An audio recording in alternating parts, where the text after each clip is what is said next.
Good morning, everyone. My name is Suparna Sinha. I'm an instructional designer at the University Online Education Services at Rutgers University. On behalf of the 2025 Rutgers University Online Learning Conference, I'd like to welcome Lisa Kindred and her colleagues Tammy Parker and Christina Clarke from Indiana Tech.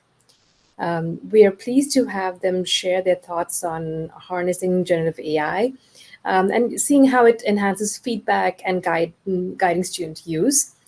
During the session, we're going to be using the live chat session, and you can pose questions, and the presenters will answer them as they'll go by as the time permits.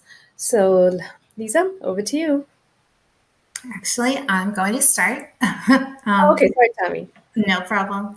So first, we want to tell you a little about our university. We have about 1,400 traditional day students, about 2,700 online undergrad students, and about 1,100 online graduate students. Most of our online classes are taught in 6 weeks, so they are at an accelerated pace. Students tend to take one at a time, so that way they can really focus on that course and not have to spread it out to multiple courses. When classes are really hard or long or have a lot that we need to get into it, we may spread it out to 12 weeks, which means students might take 2 classes. Traditionally and historically, we've taught to an adult learner, so most of our students are full-time, have full-time jobs, they have families, and then they're going to school as well. But we're starting to see some transition here and some younger students coming online too, which is exciting, but it is adding some new challenges to have this mix of students. We are truly a remote team. Chris and Lisa are both in Indiana, but not adjacent to each other. They're kind of east-west, and I'm in Florida. So we collaborate all the time. It's very good to work in this kind of environment because we're a lot like our students, where our students are completely online, so are we. So we know the challenges that there are to be online, but we also know how rewarding it can be when things work well. So our session objectives are to describe foundational concepts of AI and identify its application in education. So I'm going to start us off on that. Then we'll apply AI tools to teaching practices to enhance feedback, quality, efficiency, and academic integrity. And then we'll finish up with looking at how AI can evaluate strategies for guiding students on ethical AI use and create guidelines emphasizing originality, citation, and academic integrity. So I'm going to take us through a little look at AI because I think a lot of us really feel like AI just happened overnight. Like all of a sudden AI is all around us, but it's really been coming for a while. And I think we also tend to think of AI as the new LLMs that we've been using for about the last year, that we got excited when ChatGPT came along, but we should see like, how did we get here? So I thought it'd be fun to kind of think that we've all grown up a little bit with AI, whether it was in cartoons, which this goes back to 1962, or maybe in Star Wars, maybe Kit talking when we watch Knight Rider, of course, Data, who looks very human-like, and then things that are a little bit more recent.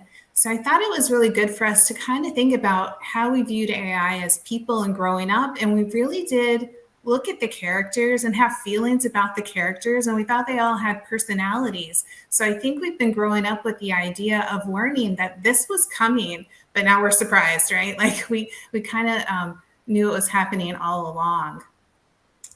So let's go back to the 1950s when Alan Turing came up with the Turing test to say, we're going to get to this point where we have to decide, is it a robot or is it a person? And then in 1956, during a Dartmouth conference, the term artificial intelligence came about. So this is 1950, such a long time ago that this all began. A few pit stops along the way I thought we could highlight is in the 60s and 70s, AI development was for symbolic reasoning, problem solving, and early chatbots started. And I'm really just amazed that chatbots back in the 60s and 70s. Then the 80s and 90s, when maybe we didn't hear about it so much, but a lot of work was being done on machine learning and neural networks, which became foundational.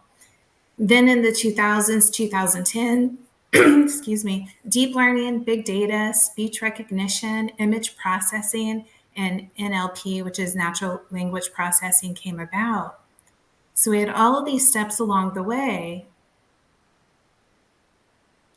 So I want to kind of show you how that breaks down. So I think like it's very interesting to look at the timeline and to how these are subsetted inside of each other. So artificial intelligence is this big set that talks about the fields of computer science that's focused on creating systems to perform tasks usually required by human intelligence. So I know we worry about being replaced by humans, but it's supposed to take care of some of the things maybe we don't want to do. And then as a subset of that, we have machine learning. So this is where algorithms are there. It starts using predictions from data. Then deep learning is a subset of that uses neural networks to learn from complex data. So each one's getting more specific in what it's doing. And then finally, we get to generative AI, which is what we're all getting used to now. So this is our subset of deep learning, and it creates new content. And I feel like it's changing all the time. So at first we started with text, but then there's images and code. So really to give you a bigger picture, here's a lot of the things we're seeing now. So articles and blogs, stories and poems, emails. I love letters of recommendation. It's so helpful. I also love project proposals because it might throw something in there that I'm like, oh, I didn't think to add that step. We're now seeing things too like podcasts, and it can create voice. So there's so many great ways that LLMs have come about and helped us. Now, when you look at the things like neural networking and machine learning and you think, oh my goodness, I don't know all of those things, there's good news. You don't need to understand how electricity works to turn on a light. You don't also need to understand all the complexities of AI to be able to use it. So before we talk about the many ways we can use AI, we're going to talk about why we use it.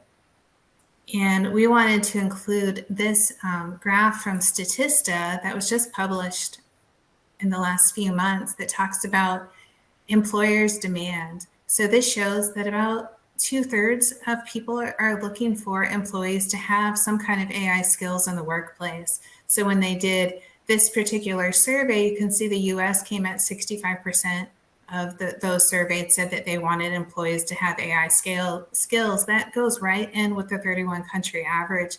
And this is going to continue to grow. So we definitely want to keep that in mind as educators, that we're preparing our students for the real world.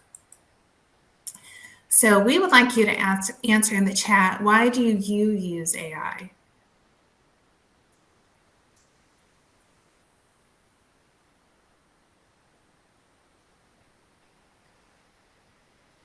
Right, save time, right? Definitely. Yeah, right. Brainstorming ideas. I obviously made this picture with Copilot, and the more I look at it, the more I'm fascinated by all the little like wrong things I see in it. Somebody's on backwards. People are missing parts of arms. Somebody's missing a face. So we still see things. Definitely, there's bias because everybody is in really good shape in this picture. Like I definitely noticed that. I was like, look how beautiful everyone is. So a lot of people say the same thing, right? So rubrics, saving time, filling gaps, evaluate writing, right? Get an answer. Awesome. So I have another question for you, which is, oops, let me see if it'll come in. Why do you think students use it? And again, answer in the chat. So I like us to think about what do we do, but then how do students do it? And are we really different? And as you're filling in why students use it, I'm going to stop sharing so Lisa can come in.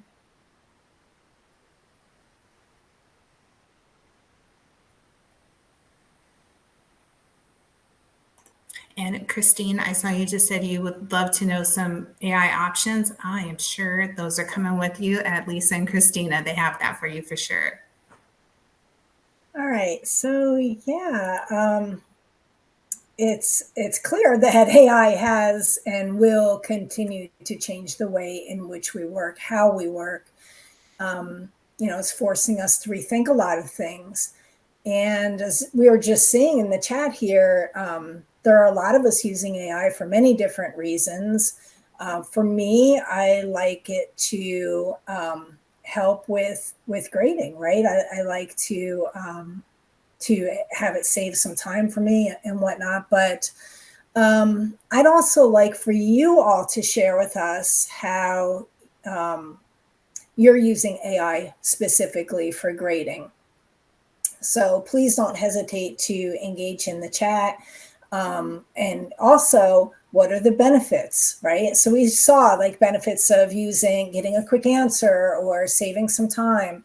But how do you think AI can help us with grading? What are some of the benefits? And we'll talk about some of the concerns in a little bit. But for right now, what are some of the positive aspects of it?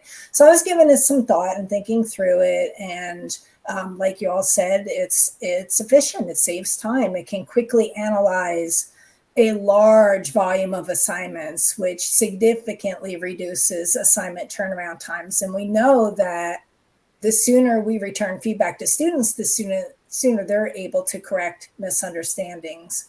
And also, if we're reducing the time we're spending on grading, that's going to allow us additional time to engage more deeply with students. So we're shifting our time from hours and hours of grading to maybe providing a richer educational experience for students.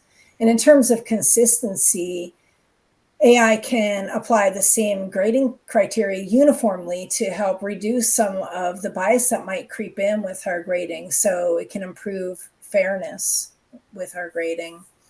It can identify patterns. It can analyze trends in student performance, can help us identify common areas where students are struggling so we can adjust our teaching methods accordingly.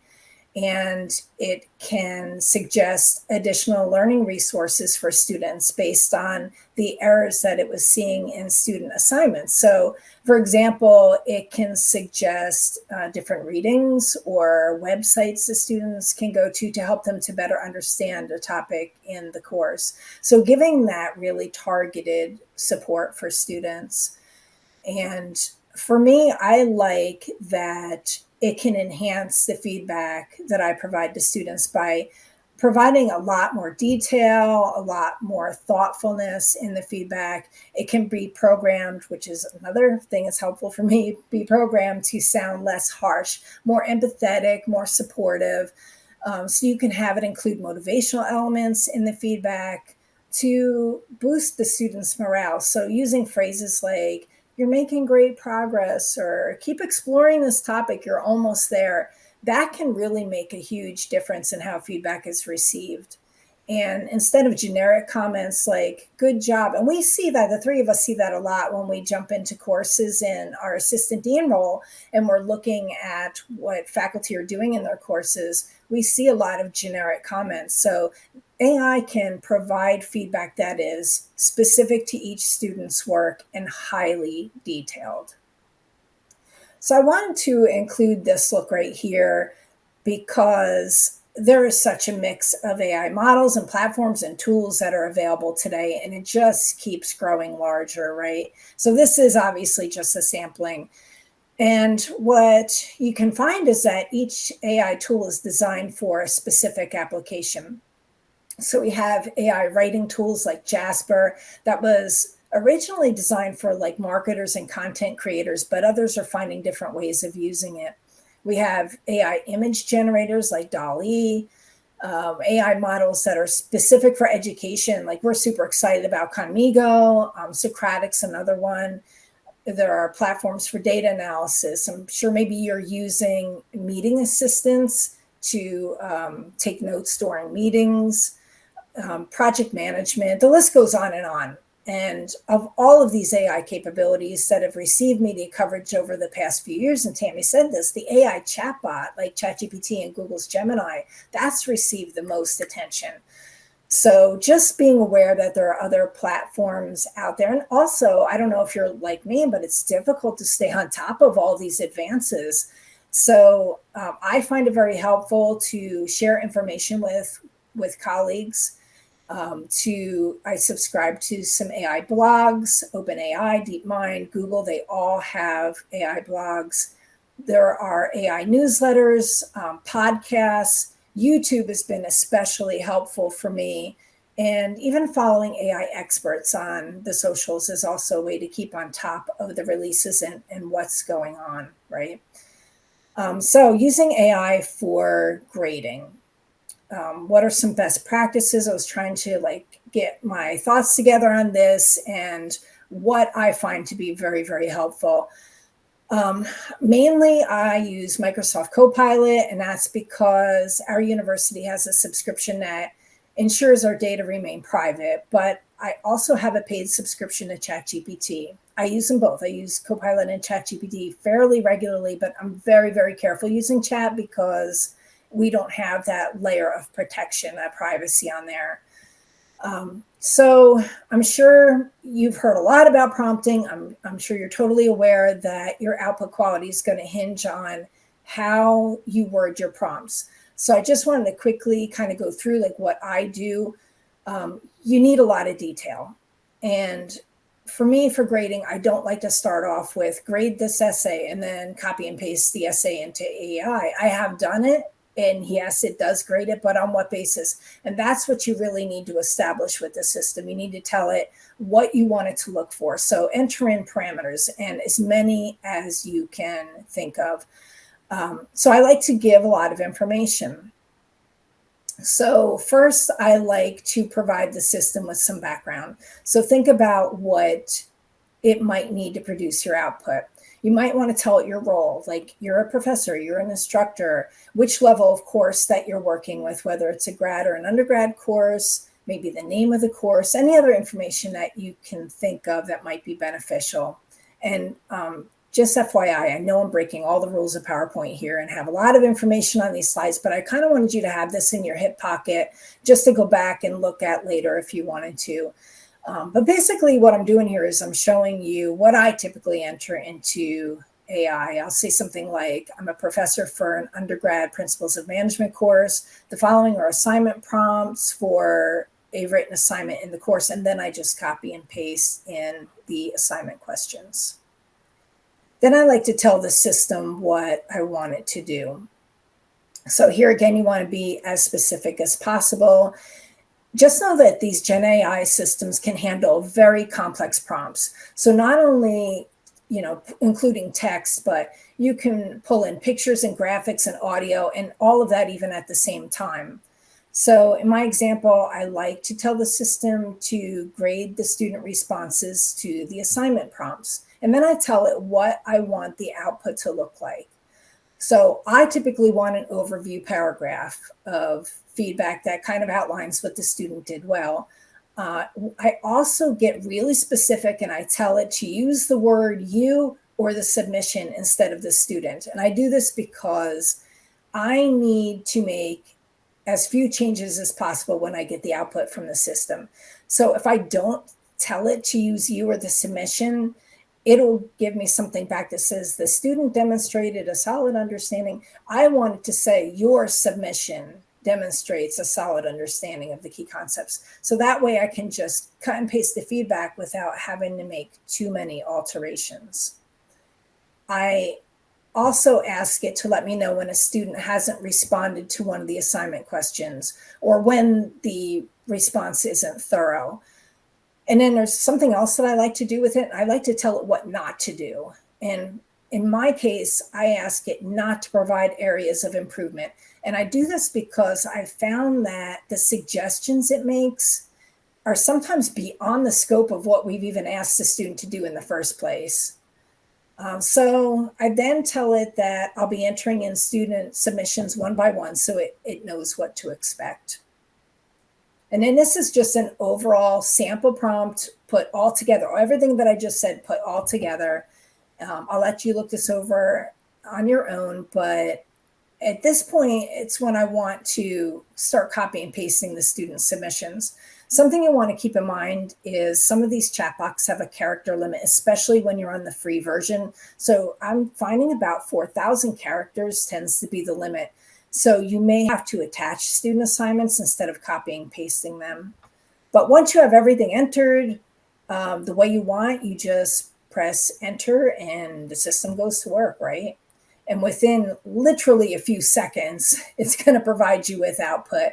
And this is a copy of output the system gave me to my previous prompt. Keep in mind that you want the system to complement your work, not to replace you. So you want to read through the feedback it provides and pick and choose what you would like to include. I like to personalize my feedback. So I might start with something like, "Hi, Jenny," or whatever the student's name is.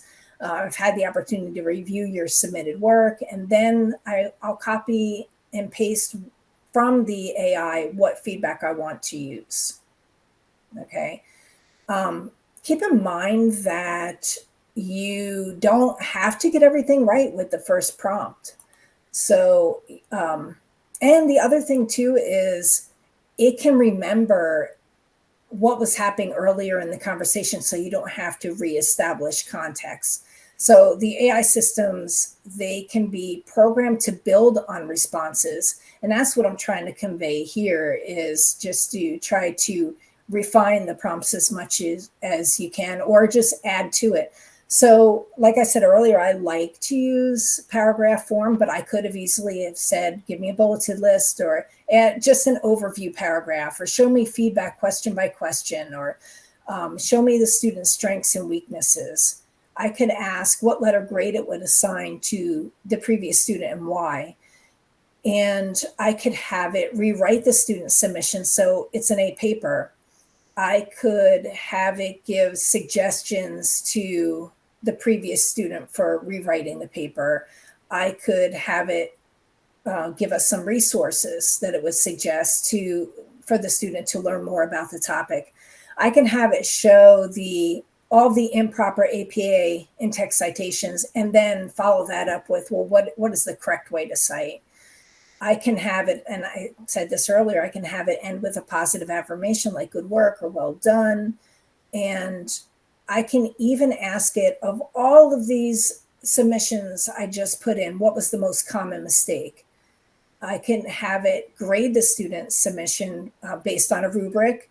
And I can also have it calculate a score based on a rubric. I can even have it create a rubric based on the assignment. So the possibilities are just endless with this.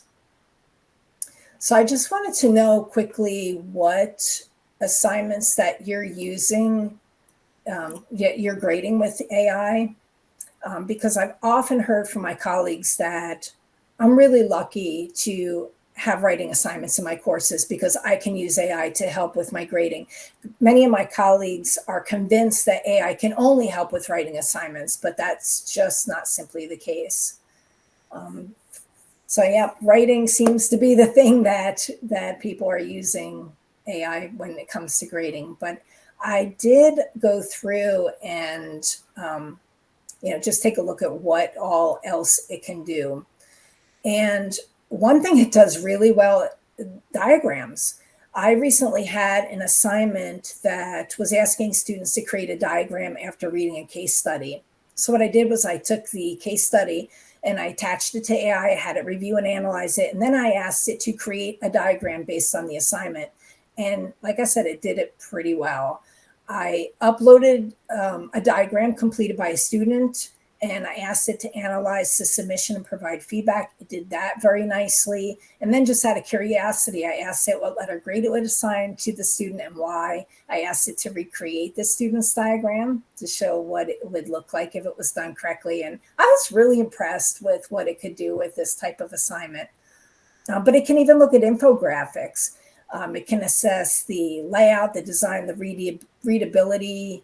It can look at image use, all those kind of technical aspects, structural aspects.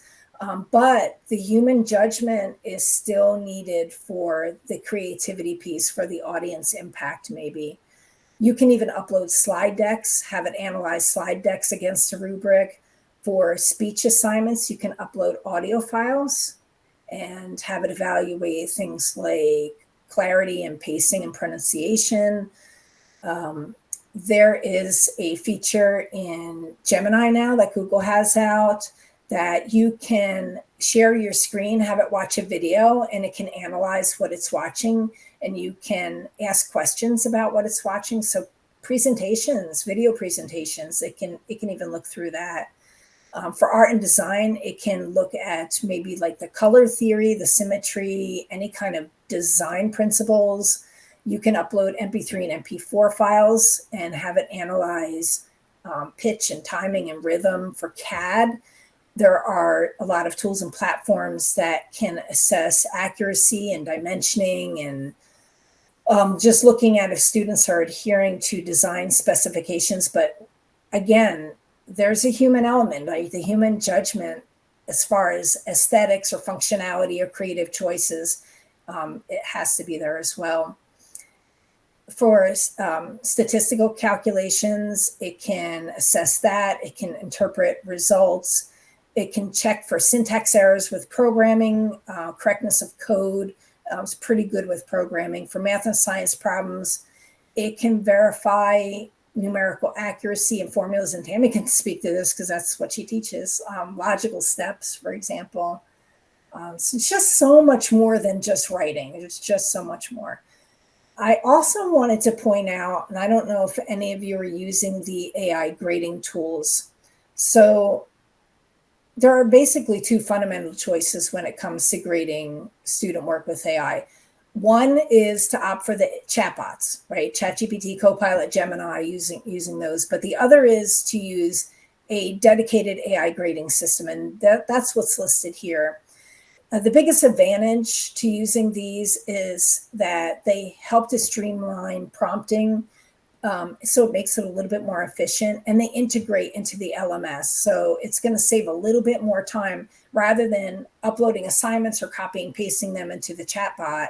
It's all right there in the LMS. Instead of you looking at a blank prompt box, and I went through like, here's how much detail you need to pull in to prompt the system. These AI grading systems will offer suggested prompts. So they're going to speed up the grading task a little bit more. And you also have all of your student work located in one place, so it can perform analyses on your student work pretty quickly. The downfall is there's a steep cost associated with them, and you would need permission from your institution to integrate it into the LMS. So I also think you're going to sacrifice a little bit of control and flexibility for that easier usage and faster speed. So we talked about the benefits. If using AI for grading is so great, what do we need to be worried about? What do we need to be concerned about? What is your biggest concern when it comes to using this for grading? What do you think? I thought of this too. I was trying to go through and was like, what is my biggest concern, right? For me, I don't want to lose the connection that I have with my students, right? That's like my main concern. But also, if we rely too heavily on AI, we lose the ability to see the students for who they are, to understand them a little bit better, to get an idea of how they think and feel.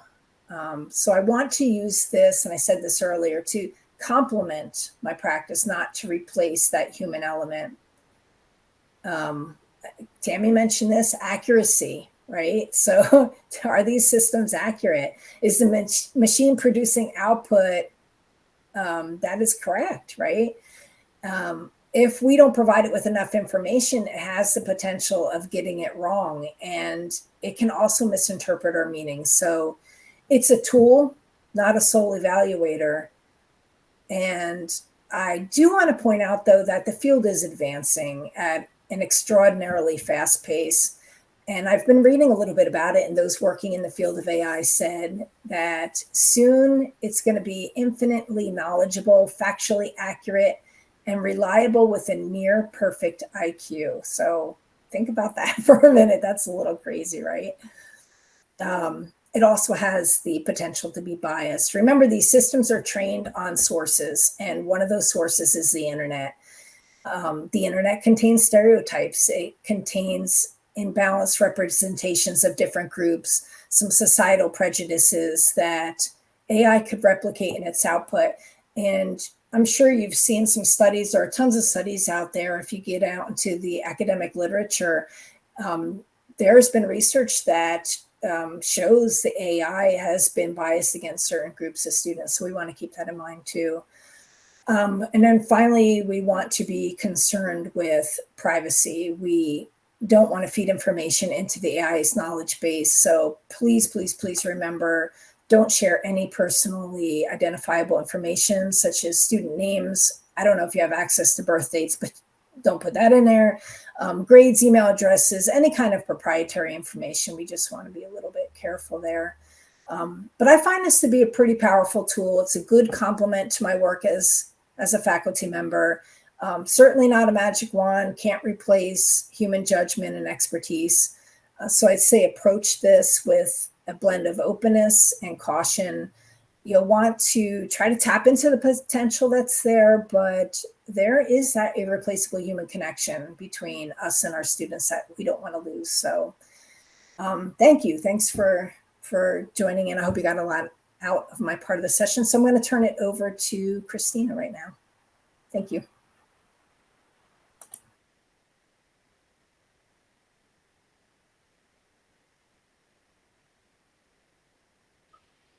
Hi, everyone. So I am going to talk about this all-important guiding student use of AI that we all face every day now. I primarily teach writing courses, and I see it every day. The struggle is real. My perspectives about guiding students and integrating AI have evolved immensely over the year. I should say last month, because everything changes so quickly. Sometimes I feel like I can't keep up with it. So let me ask you then, what are your challenges that you face when you're guiding students in the use of AI, whether that be developing assignments that integrate AI or dealing with AI with your students? What are some of your challenges? Oh, I love slowing them down. Yeah, I agree. So I have some things to think about while we throw some of these ideas we have related to this topic in the chat. Think about how many of your students are using AI to enhance their assignments. Give an estimate in the chat. I'll tell you that I teach a global issues capstone that is our Gen Ed capstone. I would probably say that 5 to 10% of my students are using AI, which in the capstone is a big deal for me because I'm assessing their Gen Ed skills, communication.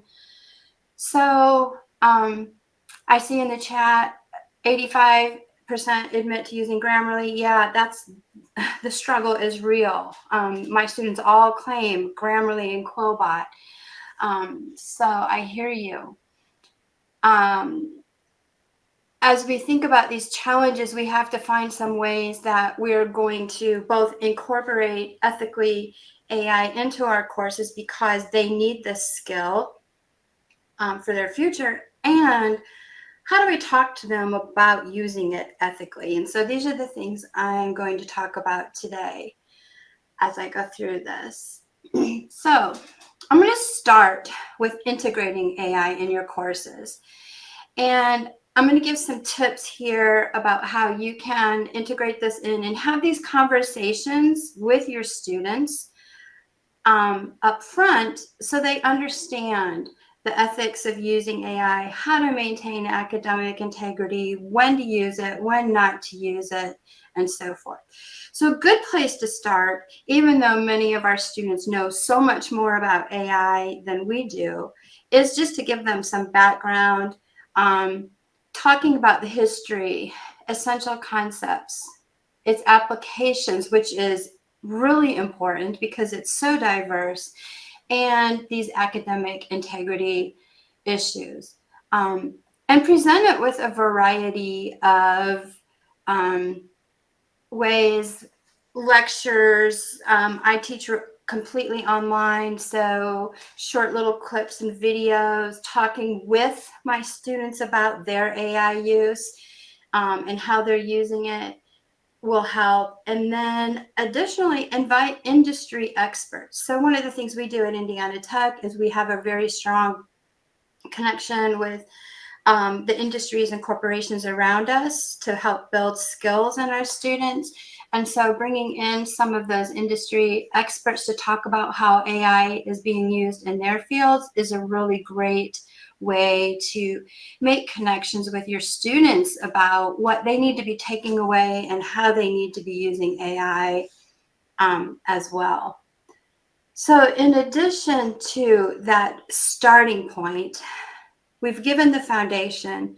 We then want to talk about how we can use it.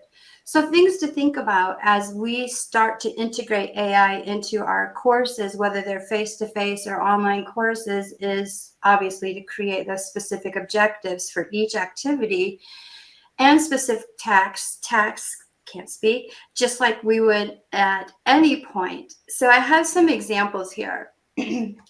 One example would be a predictive maintenance for machinery.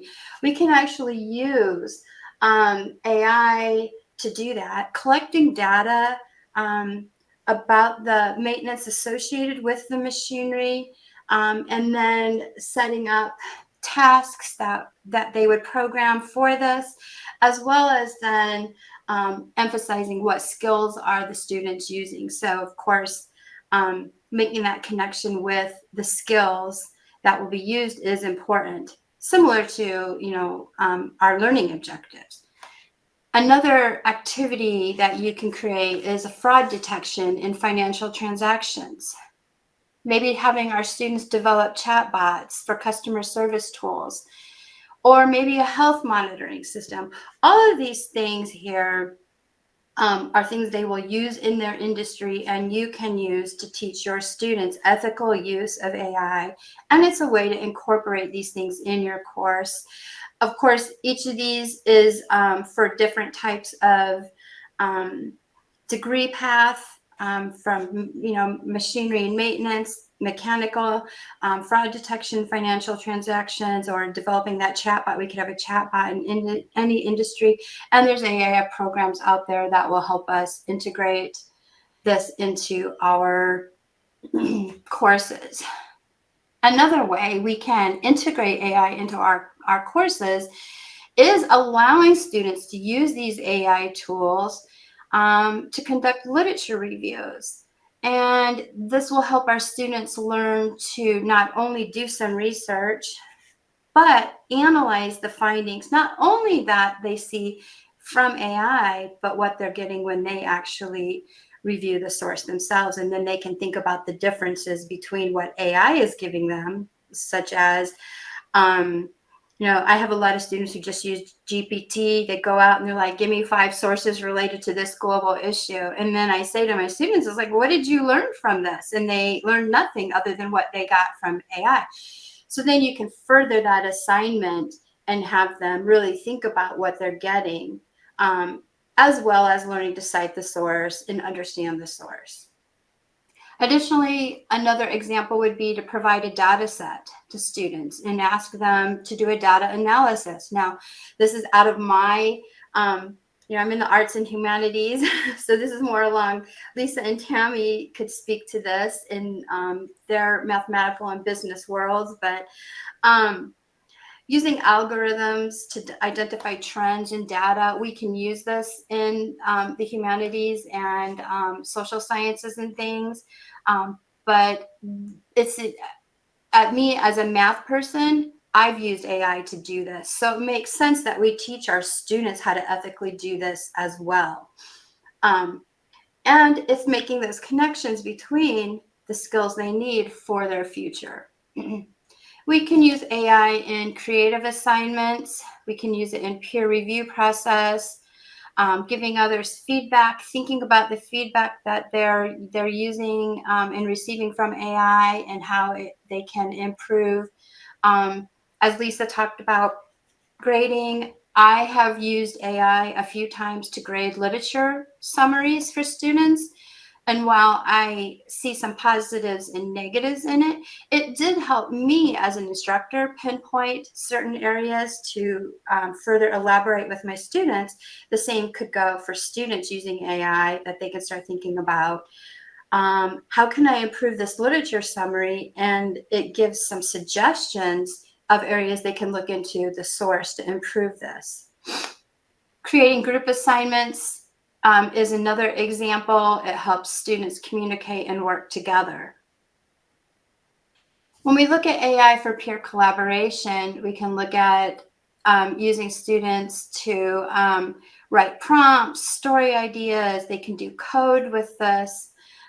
They can then critically evaluate the code. You can use, like when we talk about these story ideas, the students can work together to further on this. When we look at AI for visualizations, prototypes, we're talking in engineering or even the creative arts, that they can explain their process and have a starting point. So these are all just general starting points here. There are ways to think about AI being integrated into our courses differently than just having a negative outlook towards it. We have AI in simulations and virtual labs. If you're taking an online course, it would be really great if we had good simulation programs. We see this in a lot of course augmented materials that come in, and we can use this then to help our students to learn things like in the sciences and things like that. Virtual labs, those are AI. They should be incorporated into our courses. Then we come to the one I really like looking at, is integrating an assignment on AI ethics and policy analysis. So having your students sit down and think about, hey, what are the ethics of AI and how do we develop policies here to ensure ethical behavior and academic integrity, or ethics in any field that you're in. And when we do that, we're actually getting our students not only to use the AI, but to think about what it's saying is ethical and what they believe is ethical, and then having those conversations about that.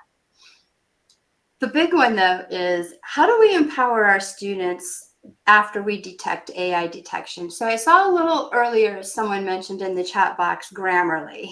And I deal with Grammarly every day, and it's one of the biggest issues. When Turnitin flags a paper, 60, 70, 100%, my student claims to have used Grammarly. So what do you do about that?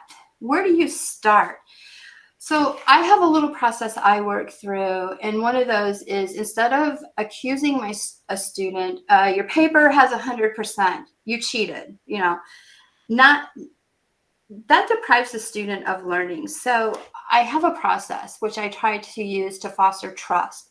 It provides a safe environment. It promotes transparency between what I expect of the student's writing and what the student expects from feedback from me, as well as the student's explanation of why their paper might have flagged high. And it encourages honesty. And I will say that I believe that most of my students are fairly honest about it. Not everyone, but those who just blatantly use GPT to write their paper, they're like, hey, I had a track meet. It was a busy weekend. I used GPT. And then I have that conversation with them about, yeah, well, that's not okay. What did you learn from this? So beginning with trust, asking your students, what happened here? Let's talk about your writing process, and not coming at them with an accusation of plagiarism or academic integrity violations is really important. And it offers that educational opportunity, which we're here to educate our students. So what, not falling into that old school, you cheated, you get an F, format. We can sit here and actually use these situations as educational opportunities. And of course, if the student continues to have academic integrity violations with AI, then of course we should move beyond those conversations and it becomes more punitive. But in the beginning, because many students' perspectives are, I just want to turn in the best paper I can turn in, and AI helps me do that, whether that's Grammarly, Quillbot, GPT, or any of the tools out there. We want to make sure that we're telling them, I love that you want to give me a perfect paper, but I want to see your true, authentic voice. So having those conversations about how to use AI to improve their papers is important. We can have personal development where we encourage reflective thinking, getting our students to think about what they're writing, why they're writing it, what they're talking about, and then, of course, maintaining our academic integrity and standards. So these are some tips here that you can take away from how you help your students maintain academic integrity. Teaching them how to understand and paraphrase, teaching them how to properly cite, even when using AI, and to encourage them to use AI for assistance. And that's the big word. AI can be very helpful to students writing. It can be a starting point, but it should not be the end product. And instilling in your students these tips and tools can help them understand ethical use of AI, and how to move forward in their academic work and be successful in their future. So giving the students the foundation, integrating AI into their courses, and then having these important conversations with our students, not talking at our students, but with them, is the key to successfully preparing them and empowering them to use AI in their academic career and future. So I have our contact information here, and I guess we don't have a lot of time left, but we do have some time. So I think we're going to open it for questions. So thanks for your great question, Kevin. And I don't know that I have the answer to this because, you know, as a writing instructor, there's all kinds of things I could say about how our primary and secondary schools prepare students for their careers in college and forward. And I agree that there is a lack of alignment. I don't know how to answer this. I don't know if Tammy or Lisa do either. No, but I can see the point, though. There is that misalignment there. So yeah, it's tough. It's just kind of redirecting them when we get them at our level. How do we communicate with our students about use of AI for grading?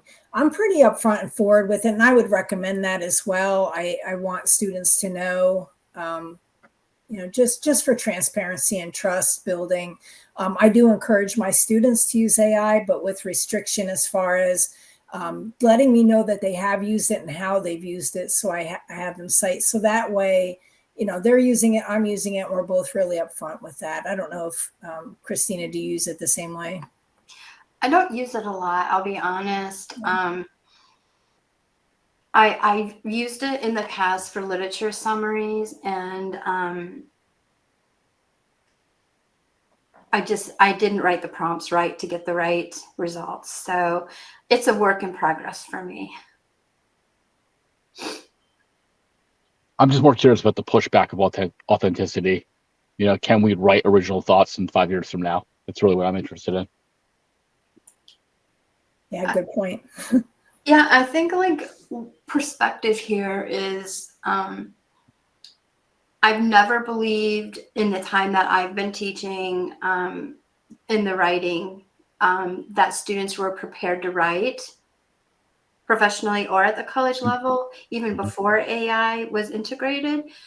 So I think it's an ongoing battle. That's just my perspective on it. So it's just a never ending thing that we don't prepare our students to think critically in the way we provide education today.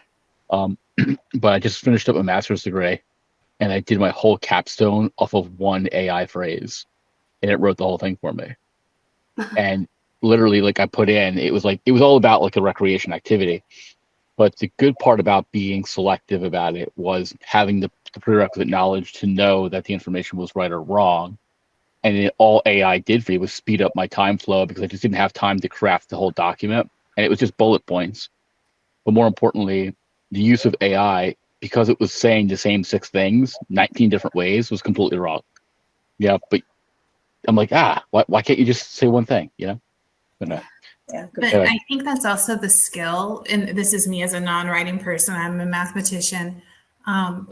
Teaching students to ask the right prompt requires some skill. So it might be an opportunity to change the way they write, because you really do have to be precise when you're looking for certain things. Yeah, the pilots. So if we can keep, if they're not able to copy and paste what we put in and they really have to think through the prompt they need to write, it does give opportunity for them to learn.